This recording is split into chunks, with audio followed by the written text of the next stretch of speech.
Hey everybody, welcome back. Happy holidays. This is our December real estate market update here in San Diego. Real quick, I want to ask you guys if you're getting any value out of this, please subscribe, hit the like button, share it with a friend if it's of any value. Now, we're going to go through actives, pending, solds, days on market, affordability index, etc. Then we're going to talk about forbearance, the national rates right now, and go through a couple stories here in San Diego that are relevant. And then lastly, we'll talk about the difference that a year makes in home ownership, especially the last year that we've had with the changes in rates. So without further ado, let's get to it. Okay, so first, important to note that the Dow Jones topped 30,000 for the first time, while mortgage rates reach near record lows. So the Dow Jones is going to track the 30 most publicly traded companies, so it's a very good weighted measure to take a look at. And then finally, showing activity remains higher than the same period a year ago across most of the country, and that again is due to COVID. Markets are cyclical, so here in San Diego we have inventory lows typically around December, and then it starts to spike back up immediately after the New Year's. But since COVID, really, we have a very irregular market right now. Okay, so now as we go to the total market overview. Now again, this is 2019 last year, this is 2020 this year, and then the percent difference. So the first thing that I like to do is come down and look at the month supply of inventory. Now you see it's 1.2. 1.2 is the lowest that we've had really. And now you can see that almost the past in a sense is starting to catch up. Because around March, I want to say March, April, we've been hovering around 1.5, and it's just considerably been getting a little bit less. So 1.5, 1.4, 1.3, and now we're all the way down to 1.2. And now you can see that the past is starting to catch up. It's down at 2. So recently, this has been up at 2.5, hovering around that mark. And you still see the difference is 40%. Homes for sale is going to follow that trend. New listings, as we would expect it to be, down 32%, pending sales down 14%, and closed sales is going to be a lagging metric.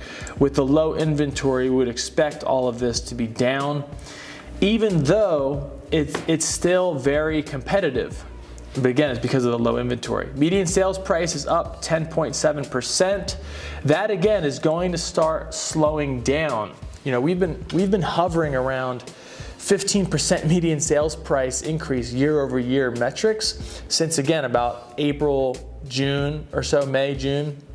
And recently that number's been coming down to 14 to 12% year over year increases, and now 10% year over year increases. So as we're going to discuss here shortly, I believe that, and the economists will back me up on this, that we're still going to see increases for home values for 2021. It's just not going to be as dramatic. Now, keep in mind, 10% year over year is still a very huge push for median sales price. I mean, really anything 3-4% is still considered a very good, healthy market, and a good, it's going to help your bottom line and your return. Days on market is the next thing I want to address here. 19 days on market average. So that's 19 days from list to then offer accepted pending. So 19-day average. So you have to think that those homes that maybe are way overpriced, or they're not in good condition and they're sitting for 2 months, 3 months, 4 months, you know, that brings up that average. Well, 19 days is the shortest really that I have ever seen. And if you look at the change just from this time last year, we're at 31 days to 19 days. So that's a huge swing, negative 38%. Affordability index is at 59. It's the same as it was this time last year. Now we've seen the affordability index kind of go all over the place. Around March, right when COVID hit, our affordability index was all the way positive 8. Then as the market started to appreciate very rapidly, that affordability index started to come all the way back down to 0, and then all the way to negative 8% or so, and now it's come back. So, you know, I've been making the case here for a little while that since March, April, when COVID really hit, we've had an influx of people from the Bay Area, the Pacific Northwest, from Boston, from New York that have come here that are in more expensive markets, but now they have the ability to work remote. And so now San Diego is the perfect choice with the great weather, with a booming economy, with this tech boom that we're in right now, the future development.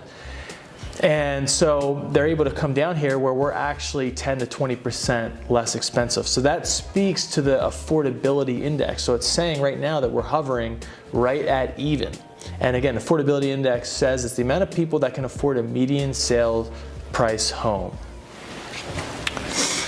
All right, next, we're gonna jump into the 30-year fixed. So last month we were at 2.72. The number has continued to drop even more, down to 2.67. So again, great time to buy a home. Now we're gonna go over to the MBA, the Mortgage Bankers Association. This is the share of mortgage loans in forbearance. Increases to 5.49. This only went up 0.01% from 5.48. Now, these numbers have kind of hovered around here since November. If we come down here, share of loans in forbearance has stayed fairly level since early November, often with small decreases. So, and then finally, let's touch this here. Additional restrictions on businesses and rising COVID cases are causing a renewed increase in layoffs and other signs of slowing economic activity. This doesn't surprise me that these numbers have hovered where they are since November, with threats of closing down again and then ultimately closing down again. So I would expect that now more business owners are going through another round of not being able to stay open, or at least limited capacity.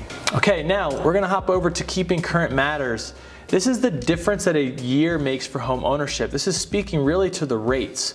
So over the past year, mortgage rates have fallen more than a full percentage point, hitting new historic lows 15 times. So this is a great driver for home ownership, as today's low rates provide consumers with significant benefits. So to move up or downsize, you can use the equity that you've built, become a first-time homeowner. This is again a really great time to buy since the rates are very low, or refinance. We're still going through a refi boom.